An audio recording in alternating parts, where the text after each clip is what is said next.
Magandang araw po sa inyong lahat.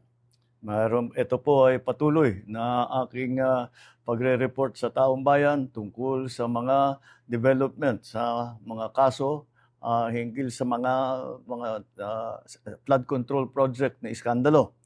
Ngayong araw, inatasan ko ang DOTR at saka yung CAAP na makipag-ugnayan sa mga kaibigan natin sa Malaysia at saka sa Singapore.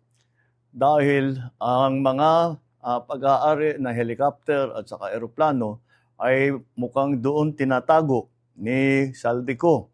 At nakarehistro po ito sa kanyang kumpanya na tinatawag na Misbis Aviation and Development Corporation.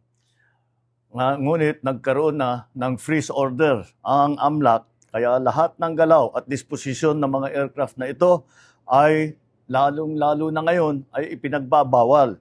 Dahil kailangan natin ipalaman sa lahat ng mga pugante, hindi pwedeng gamitin ang mga ari-arian na galing sa kaban ng bayan na tinakaw ninyo para tumakas o umiwas sa batas. You cannot steal from Filipino people and expect to hide or fly away on your private jets.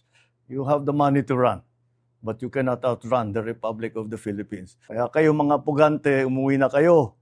Ang payo ko sa inyo, hindi na kayo turista, hinahabol na kayo ng batas. At isa pang development po, ngayong araw din kinonfirma ng DOJ na si Henry Alcantara ay nagbalik na ng 110 million sa gobyerno at sa loob ng 2 linggo ay magbabalik pa ng 200 milyon. This government intends to bring back every peso, every asset, every person responsible and return it to the Filipino people.